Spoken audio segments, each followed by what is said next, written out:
E hoje vamos falar de um assunto muito crucial para quem investe: o rebalanceamento e a realocação de ativos na nossa carteira de investimento. Grandes investidores como Luiz Barsi já fez isso. Então, na hora que eu vou fazer hipoteca, eu tenho uma relação do quanto eu ganhei em cada empresa. As empresas que pagam pouco eu elimino e passo a deter outras, né? Eu, por exemplo, eu estou me desfazendo de Eletrobras devagar. Eu não estou vendendo, eu estou substituindo. Nosso querido Primo Rico também já fez isso. Eu vendi esse mês 523 mil de Banco do Brasil, tá? Não deu para gravar. Resgatei 145 mil de um fundo de renda fixa. Resgatei 683 mil de um outro fundo de renda fixa. Quando uma ação ou um fundo imobiliário sai daquela estratégia que definimos para ele, é necessário tomar uma ação para reduzirmos o nosso risco. E no vídeo de hoje vamos entender o que é o rebalanceamento, por que ele é importante e, mais importante ainda, quando devemos realizá-lo para otimizar o risco da nossa carteira. O que é o rebalanceamento? Rebalancear significa ajustar ou mudar de ativos quando se necessário. Todo ativo que temos em carteira é comprado baseado em análise. Quando aquela ação ou fundo imobiliário sai daquela estratégia que é traçada para ele, e se for necessário, a gente precisa tomar uma ação. Imagine que você começou a sua carteira com 60% em ações e 40% em fundos imobiliários. Com o tempo, se as ações se valorizarem e passarem a representar 70% do seu patrimônio, ou seja, se temos uma ação de crescimento na carteira que subiu muito, que se valorizou muito,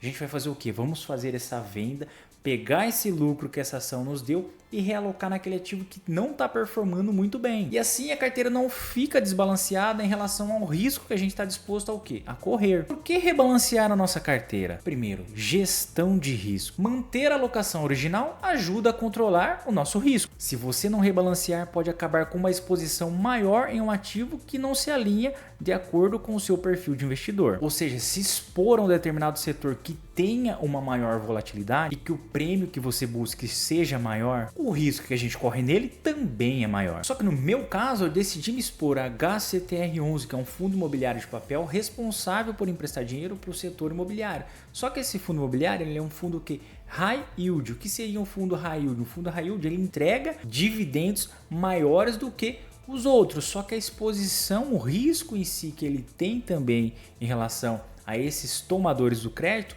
ele é maior, que foi o que aconteceu com o ativo. Só que o fundo começou numa queda infinita que não parava mais. Aí chegou no momento que eu decidi entrar, porque eu falei assim, pô, eu acho que não vai cair mais. Aí com o passar do tempo, a gestora começou a não entregar os relatórios nas datas previstas. O pessoal da gestão não começou a ter uma transparência clara aí com os investidores. O fundo imobiliário em si acabou pagando menos dividendo. Foi feita uma análise assim no relatório gerencial quando eles disponibilizavam, que a gente vê que o que os tomadores do crédito começaram a ficar inadimplentes, então a maior parte da carteira do fundo imobiliário está inadimplente. Isso também ocasionou que a saída dos investidores, o preço da cota começou o quê? A cair. O segundo ponto é o que? A otimização de performance. O rebalanceamento ele não apenas controla o risco, mas também pode potencialmente melhorar a performance. Comprar ativos que estão sendo negociados abaixo do preço que ele vale e vender aqueles ativos de crescimento que a gente tem em carteira pode melhorar nossa performance ao longo do tempo. E o terceiro, disciplina e emoção. Rebalancear regularmente ajuda a controlar a nossa emoção. Em momentos de alta volatilidade, pode ser tentador se afastar da sua estratégia, mas o rebalanceamento nos força a seguir o nosso plano. E galera, sim, o spoiler do vídeo já foi dado, realmente saímos dessa bomba aí, HCTR11, resolvemos pular do barco com prejuízo, mas fique comigo até o final do vídeo para você entender como que foi difícil a gente fazer essas ordens de venda desse ativo. Bom, estamos aqui na Corretora Rico, que eu quero mostrar para vocês um ponto muito importante do que foi feito aqui, só para vocês terem a noção do porquê que esse indicador é importante também na hora da compra ou da venda de um fundo imobiliário ou uma ação. Então, a gente está aí com o patrimônio acumulado dos 27.849, esse saldo disponível que a gente tem disponível para investimento. A gente está com um saldo projetado aqui, que seria o quê? Essa venda que a gente efetuou de HCTR11. Eu fiz essa venda tranquilo, eu fiz essa venda consciente. E bom, pessoal, é importante ressaltar também que para você realizar algum tipo de lucro ou prejuízo aí na bolsa de valor, você precisa vender a ação ou o fundo imobiliário. Quando a gente entrou aí em HCTR11 em meados aí, já faz acho que 1 ano e meio que a gente está aí segurando esse ativo em carteira. Eu tenho anotadinho aqui, eu entrei a um preço médio de R$ 68. a gente desembolsou aí na época 2.950 para comprar essas 43 cotas que a gente tinha em carteira. A gente saiu a um preço médio de R$ 28,60, então a gente saiu aí, entre aspas, com R$ 1.236, totalizando aí um prejuízo de R$ 1.714. Sim, eu realizei esse prejuízo, mas eu vou mostrar para vocês também uma coisa importante, só para vocês entenderem. Vamos dar uma passada aqui rapidamente pelas cotas de HCTR11. Então hoje a cota está sendo negociada a R$ 28,67, com um dividend yield nos últimos 12 meses aí de 15,51%.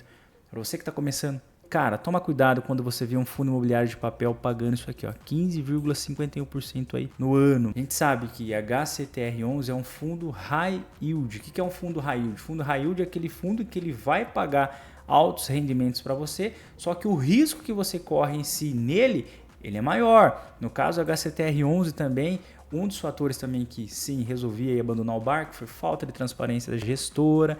Eles estavam demorando muito para divulgar resultados, inadimplência do fundo também aumentou bastante. Então, para mim não sair no prejuízo mais do que eu já levei, resolvi aí abandonar o barco. Então, P sobre VP de 0,26, liquidez diária. Esse cara aqui a gente vai dar um enfoque maior, por quê? Só para vocês entenderem o porquê que um bom fundo precisa ter uma liquidez diária para você estar comprando ou vendendo quando você quer.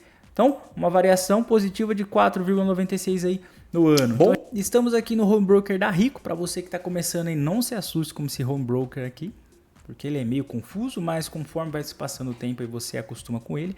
Aqui está a boleta. Aqui a gente escolhe o ativo que a gente quer comprar ou vender, coloca aqui a quantidade que você quer, tá? E vamos aqui, ó, lista de ordens. Depois que você abrir a ordem de compra ou de venda, ela vem aqui embaixo, ó, lista de ordens. Galera, eu tinha 43 cotas do fundo imobiliário de HCTR11. Basicamente, a gente demorou aí 8 minutos para executar 43 cotas. Vocês têm noção de por que uma liquidez diária de um fundo imobiliário ou uma ação é importante na hora da compra ou da venda? Para não acontecer isso. Agora imagine quem tem 100, quem tem 200, quem tem 1000 cotas aí de HCTR11 e resolveu sair do barco que nem eu fiz.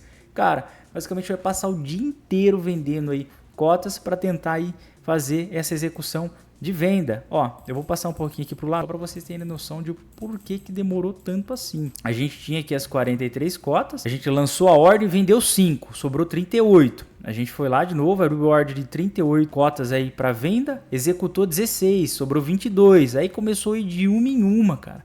Vocês têm noção que eu passei mó cota lá, você tem que ir lá, abrir ordem, vender, dá um trampo, cara.